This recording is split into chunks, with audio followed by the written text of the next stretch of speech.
Ladies and gentlemen, boys and girls, mothers and fathers, brothers and sisters, aunts and uncles and cousins, of course, and mops and pops, or if you prefer the more proper, grandmothers and grandfathers, and baseball fans everywhere. Welcome to this edition of the Valley Baseball League podcast. Boy, do we have a show for you. Hello, everyone. My name is Graham Knight. I'm here on behalf of the Valley Baseball League and all the teams in the league. Yes, we do wish we were bringing you baseball games instead of podcasts, but we know you baseball junkies out there all need your baseball fix, so here it comes. All right, so this is kind of Coach's Week on the Valley Baseball League podcast. Last week, we were fortunate enough to bring you some interviews with Zach Cole, who had won the Valley Baseball League championship in 2018 and then won the Southern Division in 2019. Was a great opportunity to talk about team building with Zach Cole. Yesterday, we brought you Eddie Smith from LSU. We brought you Dan Jaffe, and we were able to talk to Brian O'Connor. Oops, I shouldn't have said anything related to UVA because we're about to talk Virginia Tech. Joe, can you help me out here? I think I might have just put my baseball bat in my mouth. Hey, Graham. Oh, of course, all these, even though they wear different colors, baseball is just one big family. Ryan Fecteau is with us. Hey, Ryan, how are you today? Good. How you doing? Ryan, you are the pitching coach for the Virginia Tech Hokies. Congratulations, and thank you. We're thrilled to have you along. So, obvious, the elephant in the room question here is, what are you doing this summer with no ball? Pretty much daddy daycare. Okay. So, we're trying to do as much recruiting as possible with the transfer portal and, keeping track of all our younger guys, our current commits and, guys that we're supposed to go see in the springtime. Probably a lot of what everyone else is doing, taking some walks every day. And, that's about it. There's not much going on. So is Blacksburg pretty quiet, or is there still a good bit of activity around campus and the city? There's not much going on at all. It's all the playgrounds are closed. Some people are out doing their running and walking. All the restaurants are closed except for takeout stuff. So right. It's probably real similar here. It's kind of what it's like in the summertime, honestly. Anyway, just stuff's closed, but there's not much student activity going around. It's just cold still, and stuff is closed. Yeah. So, Ryan, you've got some history with the Valley Baseball League. Give us a rundown of what your resume is with the VBL. So I think it was 2008. I was an assistant with the Haymarket Senators, and I ended up taking over the following 2 years. So I think it was 2009 and 2010. I was a head coach for them. And then that was before they had moved to Aldi, I think, after that. But worked for Scott and Jamie Newell, Bernie and Robin Schaffler. They were awesome owners, and we were just very fortunate to get some really good players in the league when I was there for 2009 and 2010. I think we won it. It was in 2009, and then I think we finished in first place in the regular season in 2010.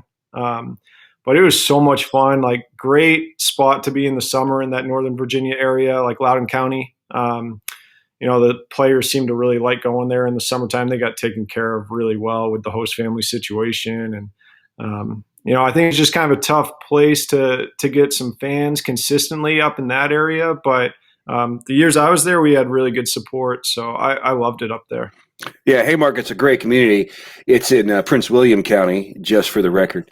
But so champions in 2009, and you were in the finals in the following years. Did I hear you correctly? We finished first place in the regular season, and then we lost to Front Royal in the playoffs. Good Front Royal team too.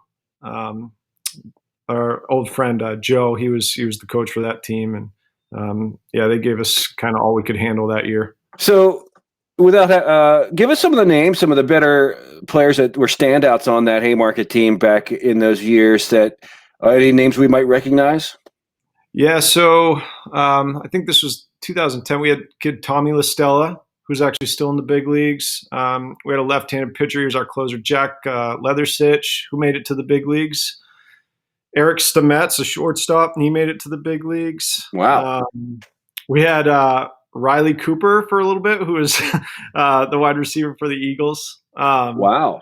Yeah, so we had some interesting guys. There was a ton of talent. There was a bunch of guys that made it to AAA.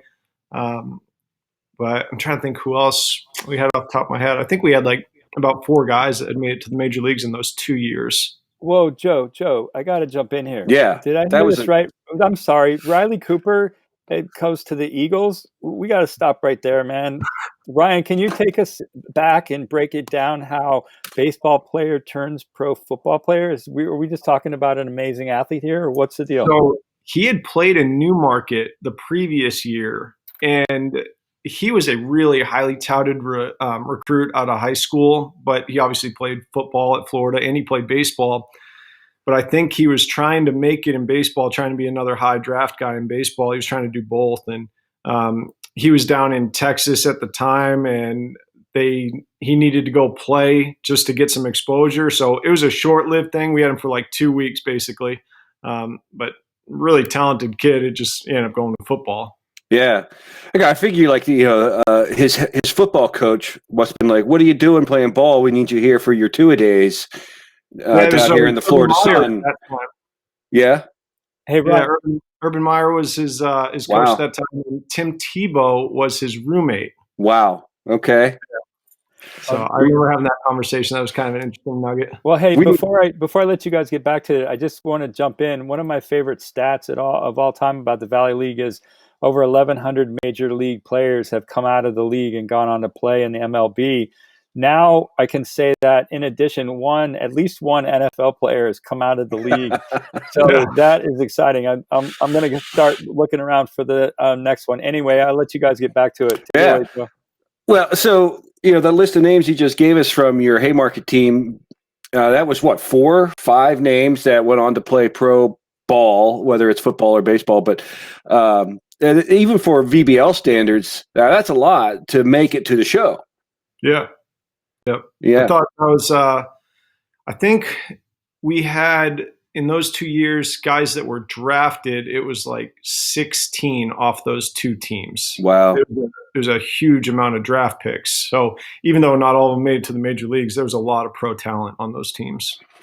And it was, and you said you were fortunate enough to get that talent onto those teams for you guys there at Haymarket.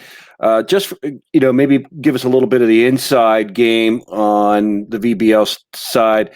What all goes into recruiting players? I know it's a complicated process, but how does all that come together? Is it luck, or there's got to be somebody pulling the right switches somewhere? So that was the cool thing about the owners that I worked for is they let me construct the team. Okay. I was still pretty young in my coaching career, so I didn't have a ton of networking yet. So I actually did a lot of stuff online, like looking at Perfect Game, looking at how highly guys were rated coming out of high school, and tried to actually target some of like the elite incoming freshmen. Because it's hard to get those older guys that have been really established, and just tried to get a head start on those guys. And then I would try to really target the teams that I knew some of the coaches and trusted. St. John's did a good job of sending me some guys. Like we had a kid, Greg Hopkins, who ended up being a really good player at that time. I think he was one of the better players in the league one of those years. Jack Leathersich played for my old college coach, stuff like that. People that you knew were going to try to help you out. Knew Coastal Carolina a little bit through that process. They helped me with Tommy LaStella.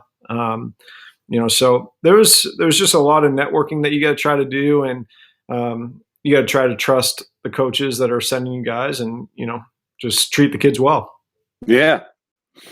And so what are do you have any like great highlights, moments from your time in the VBL as a coach, and maybe in that championship year or the year that you won the regular season title that really stand out to you? Like you'll never forget that.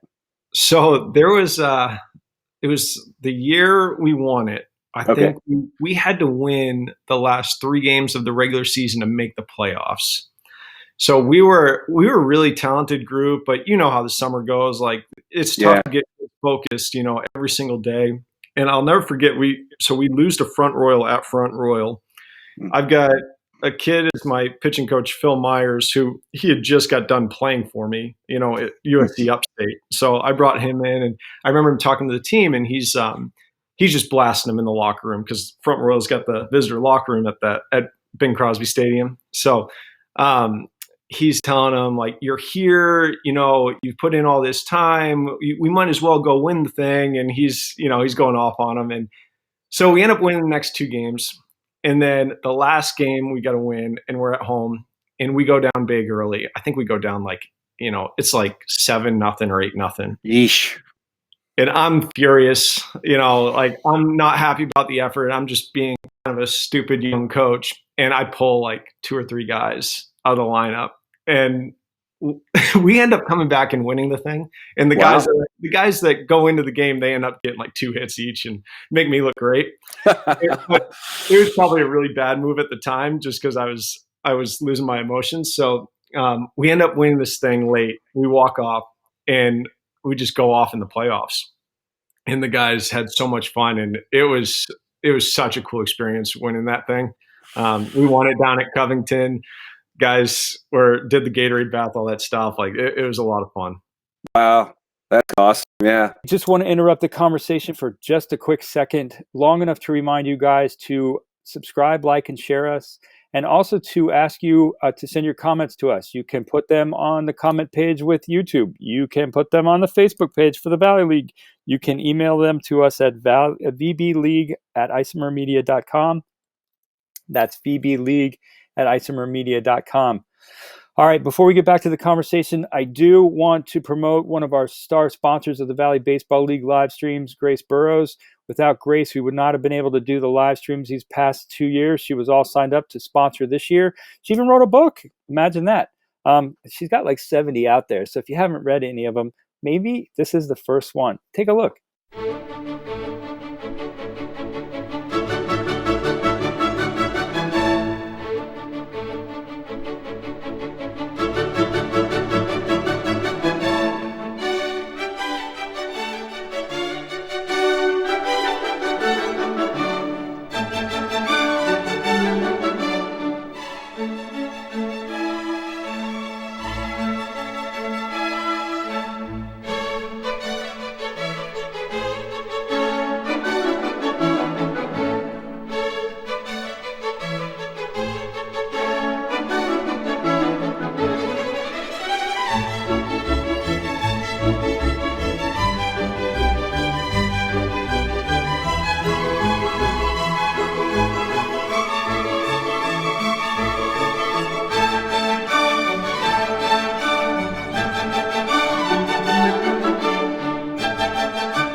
All right. Got to thank Grace for everything she does. And as I said last night in the video podcast, last year we were promoting Grace by saying best-selling or New York Times best-selling author Grace Burrows. If you can't find love on the baseball diamond, look no further than graceburrows.com.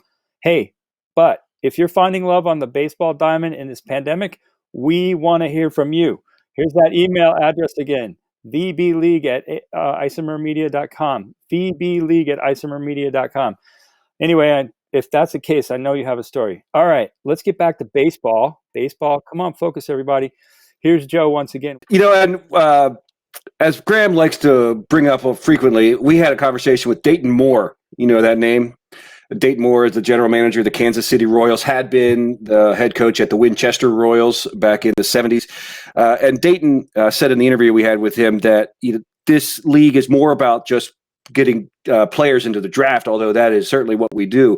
But it's also about bringing up coaches and bringing in trainers, getting full-time jobs based on their experience in the VBL, interns doing sabermetrics and so forth, and media guys like us, and how do you equate your own experience? And you were already a coach before you took on the head coach job at Haymarket, but what did being in the VBL do to your professional overall and on the collegiate game? Yeah, I mean, for me, I can't really quantify how big it actually was. I mean, I had a couple years of experience, Division III, and then 1 year at Division I, but mainly like volunteer type stuff. And I was lucky enough for them to give me an opportunity there. But I think the big thing was I just had to mature as a coach and learn how to handle people, to be honest. It's learning how to treat all these different personalities that are coming from all these different backgrounds and different programs. And, everybody's got their kind of own agenda with what they're trying to get out of the summer. And you're trying to get them to be like one cohesive unit that can, try to win a championship basically and develop all the guys at the same time and keep them happy. And I think you learn to be true to yourself and not be someone that you're not. So I think that was probably the biggest thing for me because I was the main guy, the head coach there. So like, it was just trying to kind of figure out who I was as a coach. And I thought that allowed me to do that. I guess that's probably the biggest thing. Just you learn a lot about yourself. And you're right. It does provide like leagues like that provide so much opportunity for other guys, like trying to get in the business, whether they're trainers or assistants, it's just experience. And I was able to make a lot of friends through that league. People I still stay in touch with a lot. And it's funny. I keep coming back to Virginia. Like it keeps pulling me back and at Virginia Tech, which is just kind of funny. Yeah. But, I think that's probably the biggest thing is just, kind of learning about, what you are as a coach and, how to treat the players. Yeah. Brian O'Connor, he, your ACC counterpart there at Virginia, UVA, he had the same comment. He's from the Midwest, but he played minor league ball at Martinsville, and now he's back in the Commonwealth. He can't get out of here either. Yeah. But my whole thought on it is you guys belong here. This Virginia baseball family is a thing, and you can't deny it. Yeah, that's kind of what I'm learning too. Hey, Graham wants to chime in. Graham, we can't hear you. That's because the media guy, me, forgot to turn on the mic. Hey, what do you expect out of the media department here? Hey, so anyway, quick question for you, Ryan. We recently had Zach Cole on. He was talking about last season, and one of the things we asked him about the start of his season. It was a little choppy last year. He said that kind of like June 25th, they got into a game where he said, when these kids come in, they all want to be heroes. And he really had to kind of talk them off the fence a little bit and be like, hey, look, we got to get you focused on the unselfish play. If you can get a walk, if you can get a base hit, if you can get on, the guy that brings in 5 runs didn't score all 5 runs, and he couldn't have done it without you. I'm just curious if you take a moment for team building. How does, now that you've been in the league, it's been, 10 years or so ago, and now you're 10 years later in your career, how do you look at team building? And, any thoughts to add to the idea of, maybe everyone wants to go out there and be a hero, or maybe everybody's got to go out there and do the unselfish play. Where do you fall on that spectrum? Well, I think you got to try to find ways to get guys, involved with hanging out, doing some community stuff off the field as much as possible, whether it's going to local schools, just finding some way for the guys to be together off of the field. I think that's important for kind of getting that team building going. The playing time is probably the hardest part. In the beginning, it's pretty easy because you're usually at about 3/4 of your roster. You got guys still playing, so you're kind of forced to play a lot of guys, and some guys kind of establish themselves and some guys don't. And then when you get like that next wave of kids in, that's when it gets a little tricky because guys that are playing every day all of a sudden aren't, and you just got to do a really good job communicating. I think if the kids know what they're coming into every single day at the field, it's a lot easier. But if you don't communicate, like, hey, I'm going to play you, Tuesday and Wednesday, but I'm not going to play you on Monday. Like if they know what they're doing, it's usually a lot easier. I found that when you don't talk to the kids and kind of set them up for the week, that's where you get like those, can I talk to you after the game type deal. And, it's sometimes you get them they'll start pressing a little bit, especially if they have not played for a few days or a couple days, that's where it can be an issue. But the communication is probably the biggest thing. As long as you can communicate with the players and they know what to expect every day, then you're going to be all right. Perfect. Yeah, I was just kind of curious. I'm always looking for kind of insight, and that's a great piece to add to the team building puzzle. Oh. Hey, Ryan. So in your role at Virginia Tech, as the pitching coach, what do you recommend to guys that are going on to play in the summer leagues? And because we talked about this with Eddie from the LSU Tigers, the fine line between wanting to get them extra innings, but also not wanting to wear out their arms prematurely. What's your advice to when you send them off to the college summer leagues? It's the summer's not too much of an issue for me because where we're at in the season, I mean, the guys have been pitching for so long. Usually, like the injury risk for me happens more at the beginning of seasons when guys might not be at full strength, and you all of a sudden get like this increased workload. That's usually where we try to be really smart. But for the most part, I'm comfortable sending guys out in the summer. Now, this summer's tricky, obviously. And I don't think many leagues are going to play anyway, but I'm almost at the point now where it's like, do we even send them out now if there is a league? Because they've all been stuck at home. Like, I know guys are throwing a little bit, but I mean, how much stress have they actually had with their throwing? And nobody's been lifting the same. So I'm worried about sending them out where they're not prepared anyway. But the only thing we try to be careful of is if a guy is a starter for us, and he's logged usually like 70 innings is right around that mark for us. We tend to shut those guys down or have them on an innings limit. Or if it's a guy that has a ton of appearances, like 25 appearances for us out of the bullpen, we may want to give them a rest and just kind of limit them through the summer. But I think so much development happens in the summertime for those guys. They're away from us. They're around all these other great players. I think you can learn a lot from those other players that are, they're bringing stuff from their programs. They talk a lot, guys are trying to work on some different things. So it's such a valuable time for player development in the summer. It's just, you got to make sure they're in a good place. That's all. Brian, you had people lined up to send this season. Were you sending a couple to Charlottesville? Is that what you guys had? Yeah, we had a couple going to Charlottesville, and then we had a guy up at Percival. I think that might have been it for this year. I know for next year we have more set up. We were, typically I send a lot of guys up in the New England area. That's where I'm from, New Hampshire. So I have a lot of contacts in the NECBL, obviously Cape Cod. So I've done that the last couple of years, but the more we've been getting into the recruiting down here, now we've got a lot more Virginia residents. So I would like to keep more guys in the Valley now. And I think next year we'll probably have a good portion of our guys in the Valley is my guess.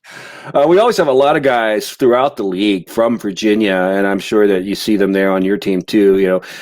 Do you find that the guys rather stay closer to home? Is it because their girlfriends are local and the Valley's not that far from Blacksburg, or what are some of the considerations other than what's best for my baseball career? It's a little bit of everything. We try not to worry about the girlfriend situation. No, like we actually would prefer them to be closer so we can go watch them, to be honest. It's fun for us to take a break and go see how our guys are doing. I know we did that at Charlottesville last year.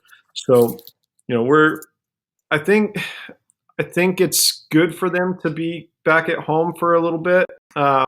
Usually they can eat really well, they see their parents after being away for a long time. Usually the resources are better for them when they're close to home, like being able to go to a gym that they might know, being able to do the workouts, maybe getting a job by home, that type of stuff. So there's some benefits from playing near home, but there's also benefits from getting away from home too, I think. So, ultimately, like if you want to play professional baseball, you're going to have to learn to be away from home because that's what it is. Right. So, yeah, I think like typically if we can get those younger guys, in the Valley League, I think that's more beneficial. I mean, most of our older guys, like seniors, are usually getting an opportunity to play pro ball anyway. So that junior class doesn't really go out too often. And then, by your sophomore year, a lot of guys are trying to get into the Cape too. So, I think it's a good league for us in a lot of different aspects.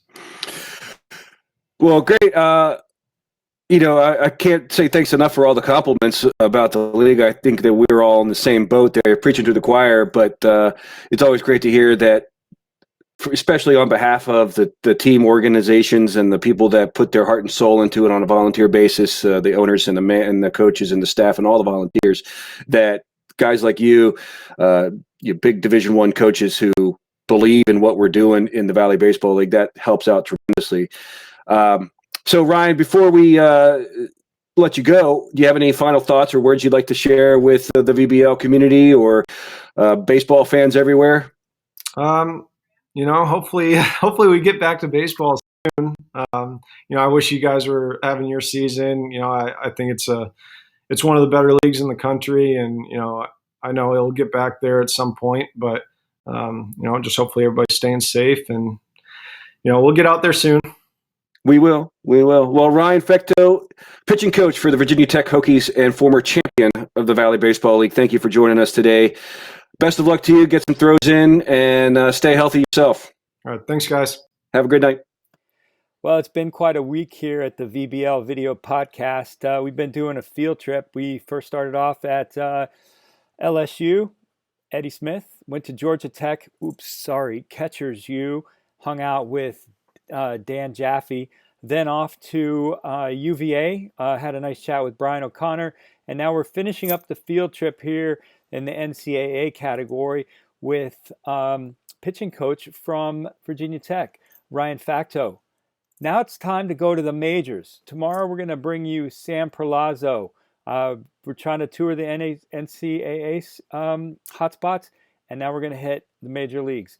With any luck, we're going to also have some other major league interviews coming for you. Goal here being to bring you the great moments, the great coaches, the great players, and then we're going to, starting May 29th, we'll be bringing you the great games. So that's going to wrap it up for us tonight here on the VBL Video Podcast. Grateful for having you with us. Hope you will subscribe, like, and share us. And if you have any comments, please send them to Isomer Media. I don't know why I can never remember that stupid email address. Maybe that's why you guys aren't writing. vbleague@isomermedia.com. That's vbleague@isomermedia.com. I said it before, and I'm going to continue to say it all season. We wish you perfect health, and we wish you all a speedy return to the baseball diamond. Until next time, I'm Graham Knight for the Valley Baseball League and all the teams in this league. Have a good night. We'll see you tomorrow.